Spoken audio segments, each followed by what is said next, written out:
Welcome to the Unique Bilingual State Podcast, a podcast recorded by Defining Moments Canada in the context of the Unique Bilingual State Project, which explores 250 years of institutional French-English bilingualism in all of its evolving complexity, from the Quebec Act to the present day, within the broader context of language use in Canada. Each English language episode is hosted by Anna Goldsworthy, Director of Programming and Curation at Defining Moments Canada, and features conversations with Serge Dupuis, a Franco-Ontarian historian, author of 3 books and over 30 articles that mostly deal with Francophone communities in Canada. In this second episode of the podcast, Anna and Serge discuss the battle for Franco-Ontarian high schools. Thank you, Serge, for being here with me, and to listeners for joining us. We are talking today about the battle for Franco-Ontario high schools as a subsequent topic to the first episode where we covered Regulation 17. This podcast is part of the Defining Moments Canada project, a unique bilingual state, 250 years of bilingualism in Canada. We are here today with Serge Dupuis, who is a topic expert and will be taking us along through this history. So before we dive in, Serge, can you give us just a brief overview or an explanation about the topic we are discussing today? The topic is the battle for French language secondary education in Ontario that was not at all addressed by Regulation 17 that prohibited French in elementary schools, and which were the only ones that were publicly funded. That is, elementary schools up until grade 10 in certain areas, but in most areas until grade 8. Separate schools could receive public funds, but not for high school. And that extended to French Canadian schools because their institutions tended to be separate and Catholic in almost all cases. So can you kind of dive into more about the barriers that were, and in some cases still are, present in accessing education for French students in Ontario? And can you elaborate a bit on this story and the contextual background behind it?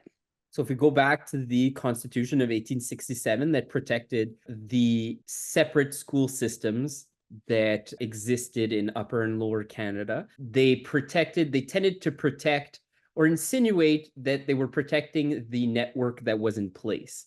At that time, Ontario had publicly funded separate Catholic schools. It did not have high schools, publicly funded separate Catholic high schools in 1867, which was the reason that was given for Ontario's refusal to extend public funding to Catholic secondary education. Which they declined to do up until 1985. They extended funding for grades 9 and 10 in 1899 in areas that were too far from a public high school. Some French Canadians tended, even in urban areas, to use that loophole to fund grade 9 and 10 classes within their elementary schools, which meant that you could have an education up until grade 10 in some areas in French that was publicly funded. If not, the elite had access to private Catholic colleges that were part of the Catholic Church's institutions that spread along with the arrival of French Canadians in the late 19th and early 20th centuries. And there were a number of them. There were dozens of French language Catholic colleges in a variety of areas, mostly in the East and the Northeast, but there were some in Collège l'Assomption in Windsor, for example, existed. And you had also grade 10 and existed in Welland, Ontario, where you had a population working in the textile factories, for example. But there was mostly in the East and the Northeast. Most of them were for boys.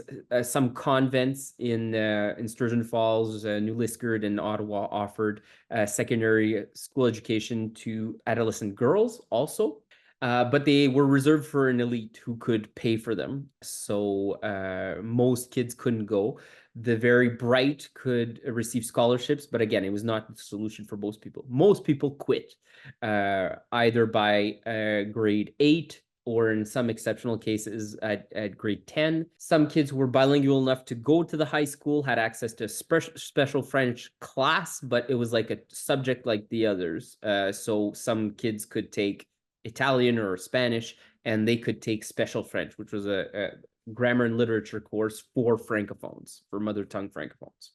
And that existed in a variety of high schools. But what tended to happen is that most French Canadians quit high school, did not finish grade 9 or 10, because they didn't have the aptitudes to learn in English, or were mistreated, or simply were expected to start working, which meant that only 3% of Franco-Ontarians in 1960 got to grade 13 in comparison to 14%, which was the provincial average. So they were undertrained, to put it lightly, in the early 1960s. And that kind of college network worked until the early 60s, but it encountered two huge problems, which was a spike in enrollment, which meant that these colleges had to expand, and dwindling religious vocations.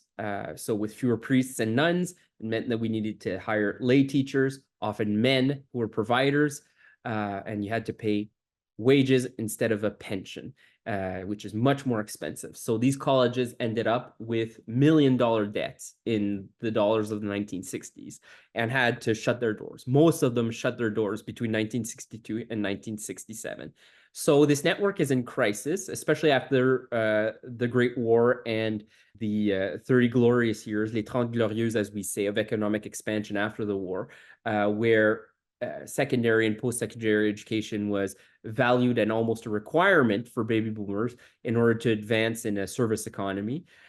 And for the province to prosper and have people paying more taxes in order to pay for these services, well, you needed to have a trained population. And the solution that had existed and been established after Regulation 17, 1927, in the mid-60s no longer worked, and therefore the network was in crisis. And militant groups like the Association Canadienne-Française d'Éducation d'Ontario, ACFEO, pressured the government to extend funding to its private colleges, its Catholic French colleges, but the province continued to refuse that idea under the pretext that they would have to give the same thing to Irish Catholics and their network of private colleges. So in the context of the Quiet Revolution, it tended to look bad for the Ontario government to not be offering secondary education to its Franco-Ontarian population. And in order to be a good partner in the Federation, not necessarily to service Franco-Ontarian needs, that was a secondary preoccupation, but in order to look good amongst the other premiers, the Premier John Robarts proposed in 1967 that we extend funding not to Catholic schools, but to French language programs in the regular high school network that is managed by English language public school boards. So this following question I have sort of mirrors the French version of this episode. So, and you kind of touched upon it in your last answer. So we can also skip this one if you feel as though you've already answered it.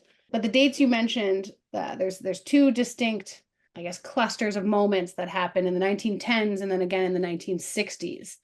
But that's a great deal of space and time between those two moments of 50 years.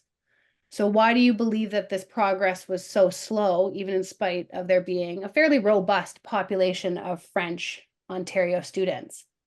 So Franco-Ontarians at their peak were counted for 10% of the provincial population.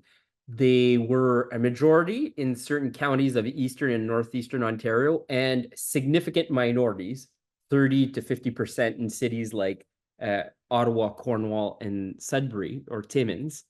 But in southern Ontario, they tended not to be more than 1 or 2 or 3%, depending on the county or the city in which they lived, which meant that they had a weaker political weight than, for example, English language Quebecers that counted for 20% of the population and were concentrated in the south of the province, Western Montreal, the Pontiac regions, the Eastern Townships, but they were more concentrated and also had a political weight. So Franco-Ontarians tended to be spread out on a larger territory and to be a minority locally, which meant that Queen's Park has always had between 3 and 12 MPPs amongst the 103 or 125 seats, depending on the period.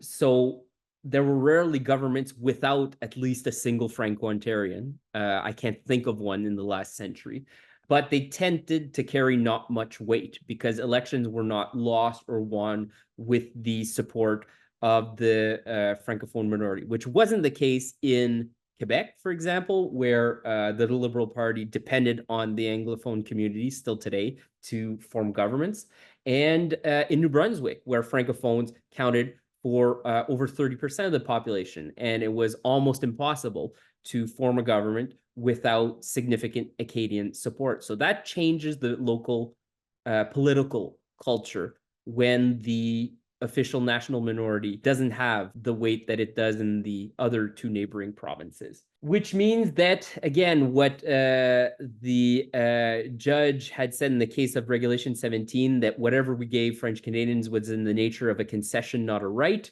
that tended to be true of subsequent governments that would provide concessions, maybe try to gain some votes, but never engage in real structural changes.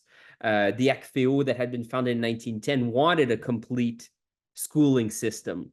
And what they got was the suspension of Regulation 17 and the liberty to try to establish bilingual schools elsewhere if they could convince their local boards to do so. And therefore the pressure had to be external. In the case of Regulation 17, the fact that it had become a national crisis. And in the 1960s, the fact that there's the Quiet Revolution, that there's another national crisis, and Ontario, in order to be a good partner in Confederation, has to do something that's a bit more significant as a testament to its good faith, and to at least make it seem that they're taking steps towards an equity with Anglo-Quebecers, that we would go towards something that would resemble the type of institutional networks and socioeconomic privileges that Quebec's national minority had. And that was often used by Franco-Ontarians to defend access to colleges, the university, school boards, but first French language high schools. So the pressure, internal and both external, brought John Robarts to say, okay, we're going to do this. Regulation 17 is 40 years behind us. We're on the brink of recognizing French as an official language in Canada, and therefore we need to do our part to be a good partner in the Confederation. So to kind of bounce back a little bit, you mentioned associations like, I'm going to try not to botch this French pronunciation, but ACFEO, l'Association Canadienne Française d'Éducation d'Ontario. So my question regarding those organizations and the ones like it is what role do they play in these battles for post-secondary or for secondary school for French students, and in maintaining active adherence to the outcomes of these battles? So they were useful in mobilizing populations and also providing a respondent, or in French we'd say interlocuteur, to the provincial government for those populations, because Franco-Ontarians don't have a state, they don't have a government representing them. They needed civil society groups to act as lobbyists and act as representatives with their own assemblies in order to advance certain political positions. With Bills 140 and 141 in June 1968, it solved the greater problems. That is, that it allowed for public school boards to open or recognize public French language secondary schools, and also to create advisory boards of French Catholic taxpayers to advise the English-speaking public school boards on the administration of these schools. Now, they were an advisory board, didn't have any power, but they could speak at assemblies and therefore be heard sometimes. And we'll see later on that sometimes they weren't heard. But it did solve a lot of problems. For example, in the areas where you still had a Catholic college, like in New Liskeard and Ottawa, well, Académie de la Salle and Académie Sainte-Marie became École secondaire de la Salle et École secondaire Sainte-Marie. So they made that transition during the summer 1968. They became non-denominational and therefore integrated the public high school network in Ontario. So they went from French Catholic to French public and therefore integrated those networks. So that happened. In Welland also, that's what happened. In some areas you had, no, excuse me, not in Welland.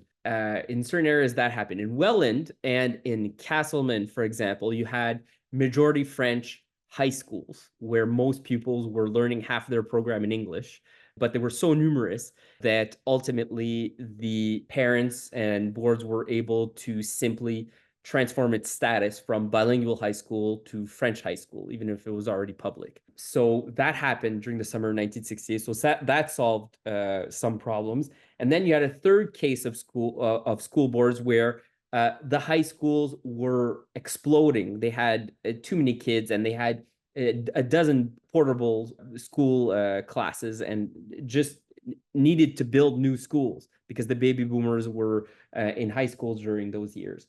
And building a new high school that was French was kind of a solution to overcrowding. And that was the case in Ottawa with École secondaire André Laurendeau, in North Bay with École secondaire Algonquin, in Sudbury with École secondaire Macdonald-Cartier, which opened in 1960, 1970. So they were new schools that the public boards opened with government funding, as they did with any new school.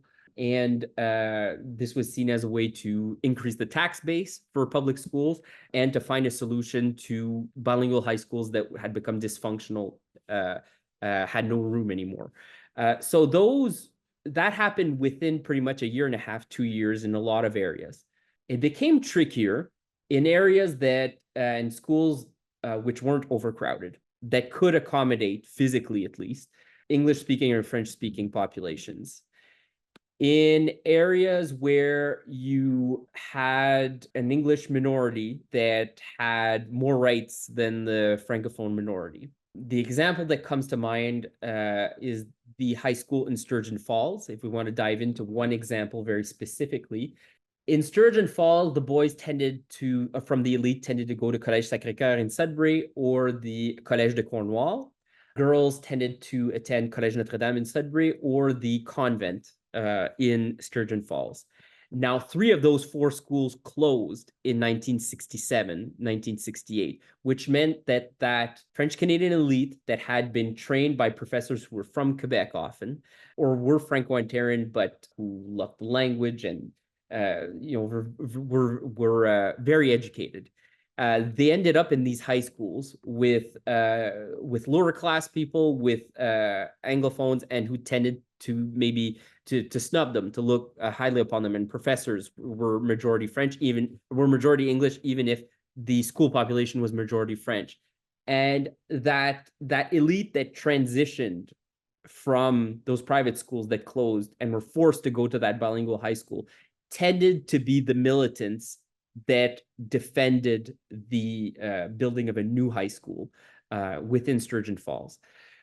Now, the public board in North Bay, for example, argued that it had already opened a school in North Bay, that if students wanted to attend the school 30 minutes away, that they could, and that there was no need to separate populations, and that this was an attack on harmony between English and French speakers. Francophones tended to answer that, well, the burden of bilingualism is being placed almost solely on Francophones. They still didn't have access to all the classes in French, even in 1970, and that they needed a separate building. But the issue was that it was the English minority that would probably have to leave in that case. And in a lot of schooling crises, that was kind of the issue, it was that the English minority would probably have to leave, and we'd either have to bust them or build a new school for the English minority. which ended up happening, but only when the province named a provincial mediator to find a solution, because things got ugly. There was a boycott of enrollment in September 1971. There were protests. There were even threats that were made between families and between militants. It got national attention. It became a national crisis, and we're only a year out from the October crisis in Quebec, and we're under the impression that this French power movement could become revolutionary, and that it's potentially dangerous, and that we have to find solutions to this. So what ended up happening in Sturgeon Falls is that the French Canadians did get their high school, but they got a building that had been built between the 1930s and 1950s, the older school that they were in, and the board built actually another separate bilingual school for the minority who wanted to go to the English school or wanted to stay at a bilingual school. So that was the solution politically that was found, because the board didn't want to, and the situation had become untenable locally. So you could see that in Bills 140 and 141, there was a lot of leeway for English language school boards to decide whether or not Franco-Ontarians deserved a high school or not, whether they deserved a building or not, whether they deserved a full French language program or not, whether they decided to access the fields and the gyms at certain hours or not. So access to French language education was widened, but we gave them no power, which meant that it worked in certain areas where it was in the interest of Anglophones to do something. But when it wasn't, or when it got more complicated, well, there tended to be conflict. And there were many of these conflicts. There were crises in Elliott Lake, Penetanguishene, Windsor, Cornwall.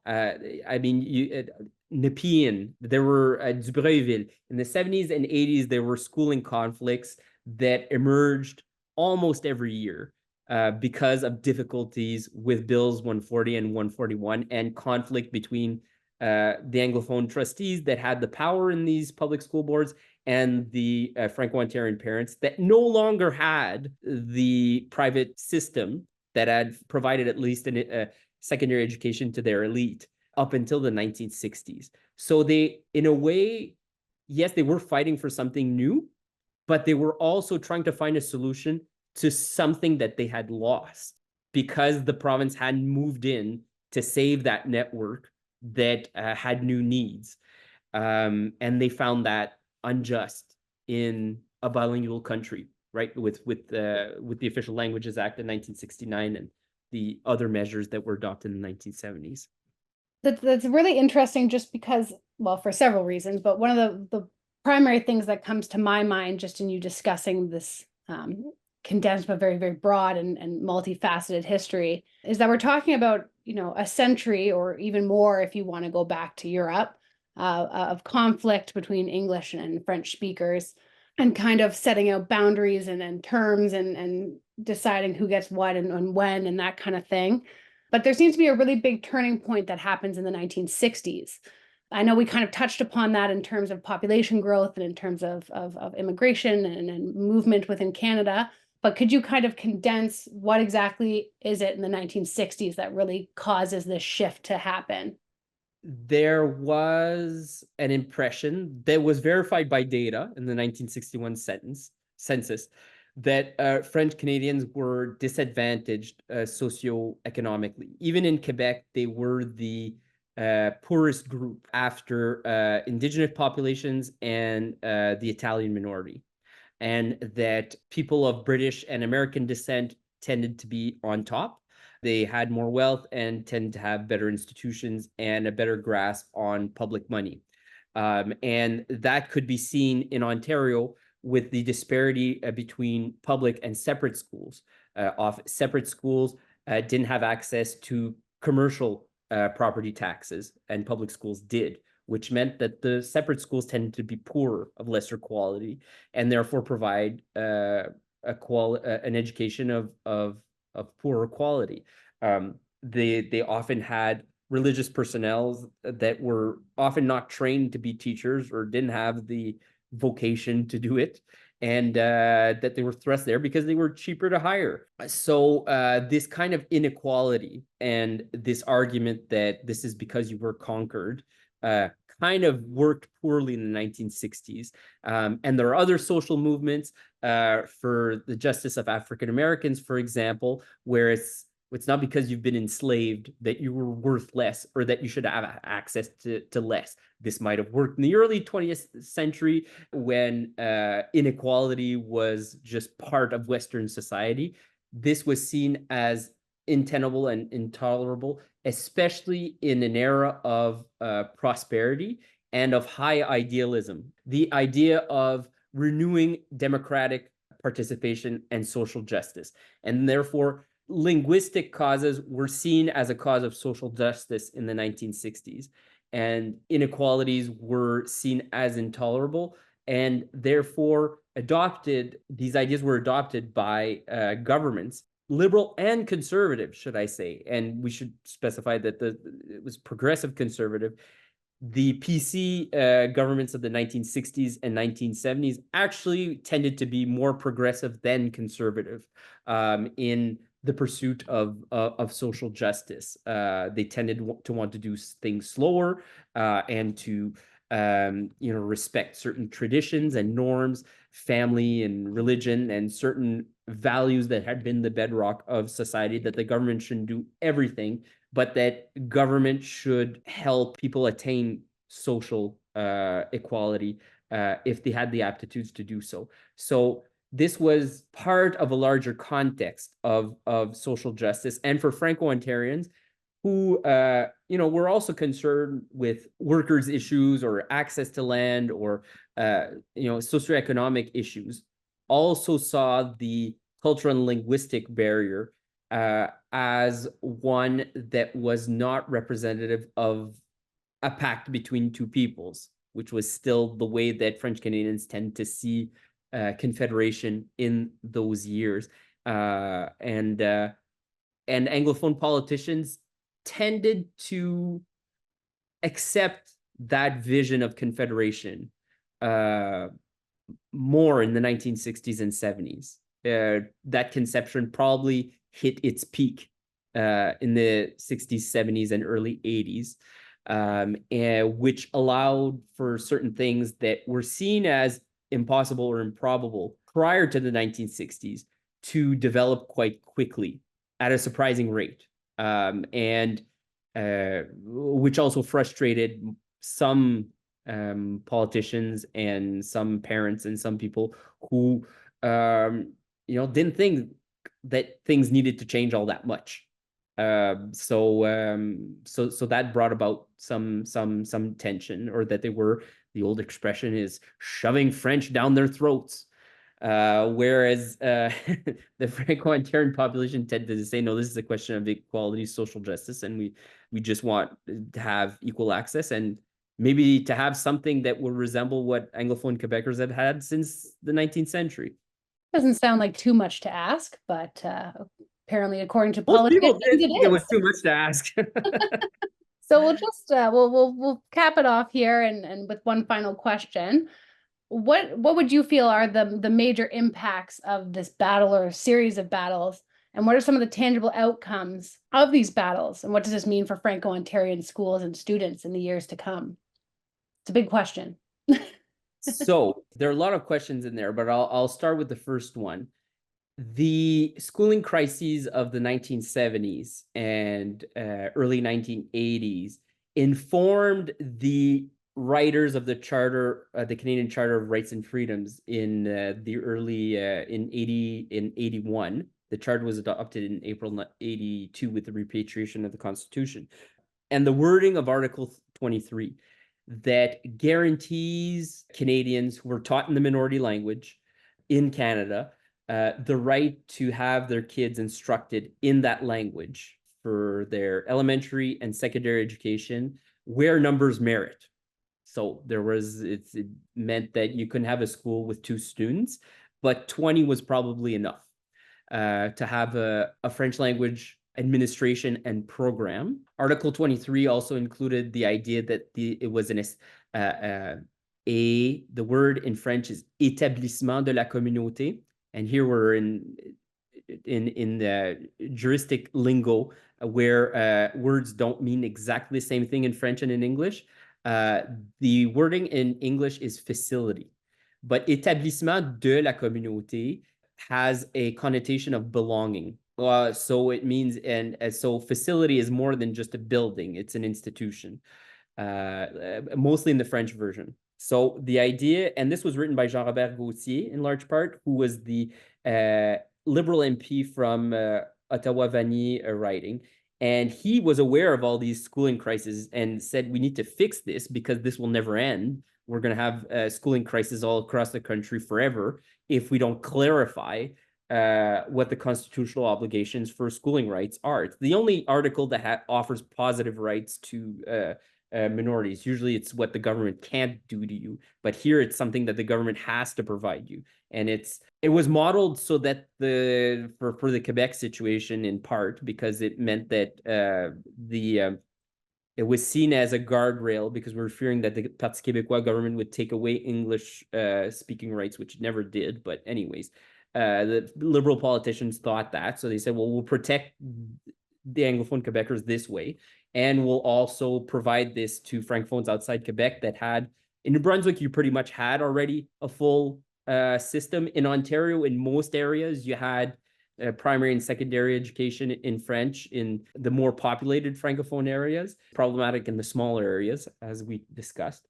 So Article 23 really provided a roadmap to fix a lot of these legislative problems and opened the door to eventual school governance, because Franco-Ontarians had also asked for authority over managing and developing French language schools.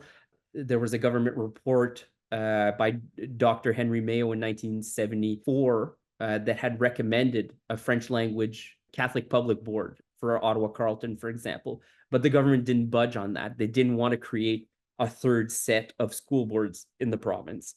But it opened the door to more implication of parents and French language taxpayers in the management of these schools. And it kind of legitimized national duality in education.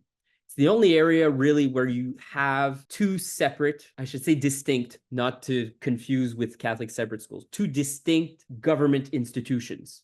It's the only area of provincial jurisdiction where that exists. You have a French language unit within the Ministry of Education, you have French language school boards. And that's what Article 23 allowed to develop, duality in that aspect. You also have it in New Brunswick in the health sector, but in other areas, governments tend to provide services within institutions that will have an English-Français sign, and often Francophones are hired to fill this bilingual position because they've had to be bilingual and they get the job there. So high schools provided socioeconomic promotion to Franco-Ontarians. They were able to catch up economically with the Anglophone majority by, I think it's 1996 or 2001. I'm trying to remember what census it was. In Quebec, it was 1991 or 96. It was in the 90s anyways, that they ultimately caught up to the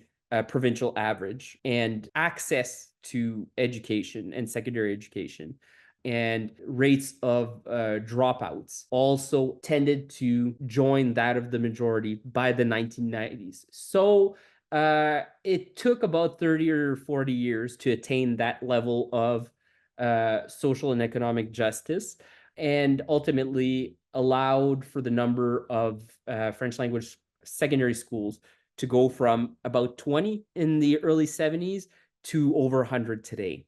And that's a situation that was replicated across the country, and that we'll talk about in the next episode about school governance. Thank you, as always, Serge, for joining us today to explore the topic that is not often talked about, but is certainly very multifaceted and important to know in order to fully appreciate Canada's history in regard to French students and the French language. Join us for our next episode, where we delve into another battle, this time the battle for French language school management.